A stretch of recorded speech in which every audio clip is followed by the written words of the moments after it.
Assalamualaikum warahmatullahi wabarakatuh dan salam sejahtera. Hari ini saya ingin membentangkan tentang cerita jenaka Pak Kadok, iaitu salah satu cerita rakyat Melayu yang sangat terkenal dalam kalangan masyarakat dahulu. Okey, kita pergi pada definisi cerita Pak Kadok dulu. Cerita jenaka bermaksud cerita rakyat yang mengandungi unsur kelucuan dan sindiran. Tujuannya adalah untuk menghiburkan pendengar dan menyampaikan pengajaran secara lucu. Cerita Pak Kadok menggambarkan watak seorang lelaki bernama Pak Kadok yang baik hati tetapi kurang bijak sehingga sering menjadi bahan ketawa orang kampung. Okey, kita pergi pada ciri-ciri cerita jenaka pula.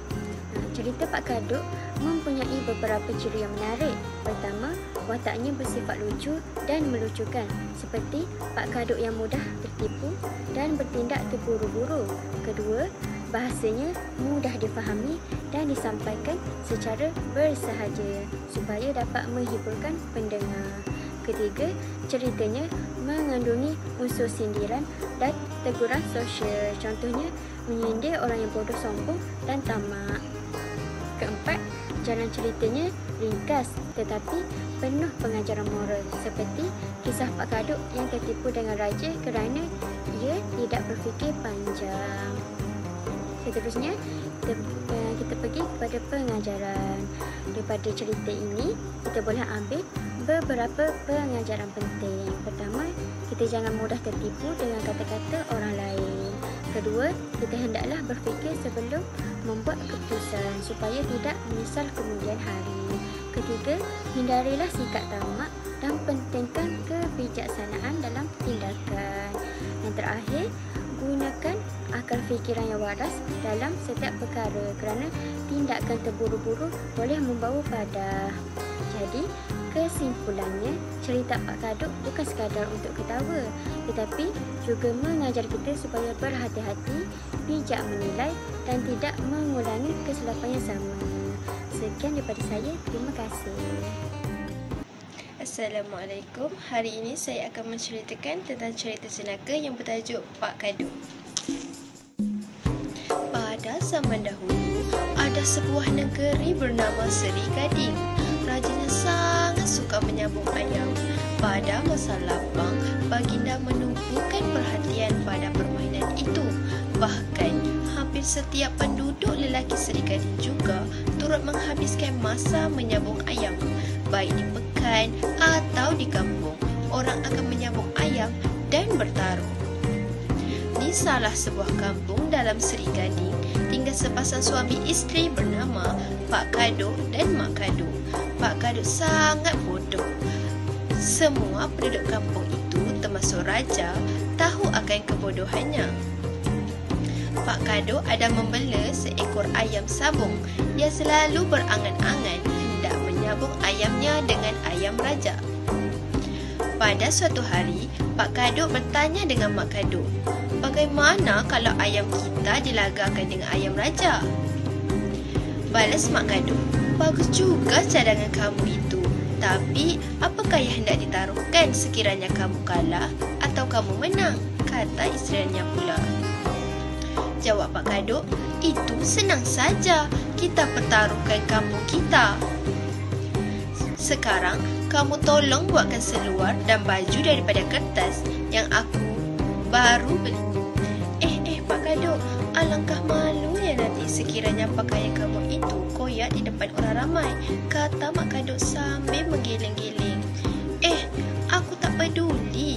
Lagipun, aku fikir pakaian itu nanti akan menarik perhatian orang ramai kerana aku seorang saja yang berpakaian begitu, terang Pak Kadok. Mak Kadok pun buatkanlah baju dan seluar kertas yang disuruh oleh Pak Kadok. Setelah siap, diberikannya kepada Pak Kadok untuk dipakai. Wah, sungguh menarik sekali. Pak Kadok kelihatan seperti ahli sabung ayam. Selepas itu, Pak Kadok pergi ke reban untuk menangkap ayam sabungnya. Kemudian, dia berjalan menuju ke gelanggang sambung ayam raja. Dia hendak pergi mencuba nasibnya. Di gelanggang, Raja dan rakyat jelata sudah berhimpun untuk menyaksikan perlawanan yang dijangka hebat.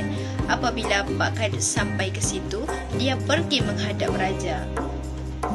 Dia memberitahu Raja bahawa dia sudah bersiap sedia untuk melagakan ayamnya dengan ayam Raja.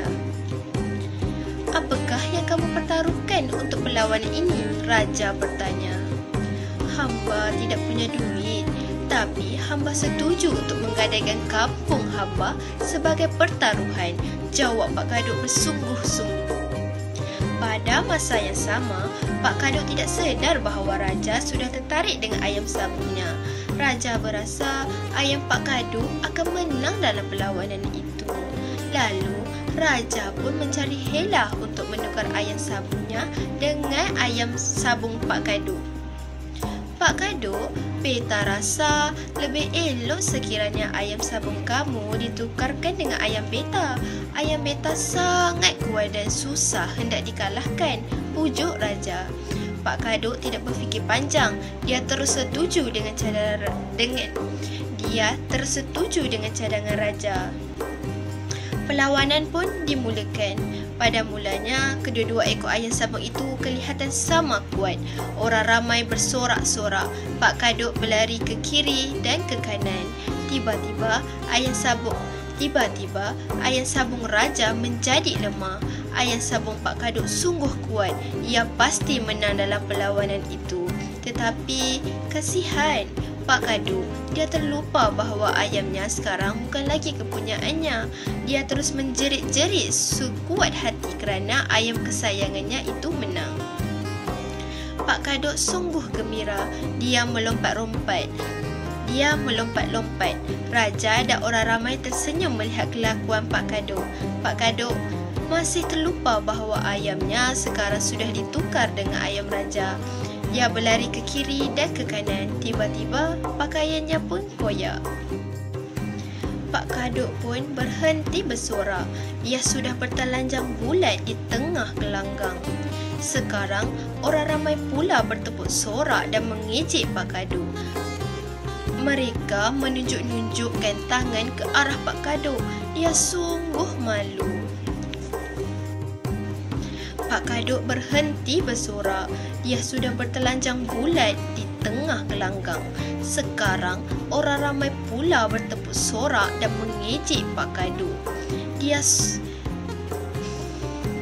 Mereka menunjuk-nunjukkan tangan ke arah Pak Kadut. Dia sungguh malu. Apatah lagi berkeadaan begitu di hadapan Raja. Kasihan Pak Kadut. Dia segera berlari pulang. Kemudian, dia menceritakan apa yang berlaku kepada Mak Kadut. Mak Kadut menangis. Pak Kadut berasa hairan kerana dia sangka ayamnya sudah menang walaupun dia malu. Bertelanjang di hadapan orang ramai. "Pak Kadut, sebenarnya kamu kalah. Ayam sabung kamu menang, tapi ia sudah jadi kepunyaan Raja. Sekarang kita tidak ada kampung lagi," kata Mak Kadut teresak-esak.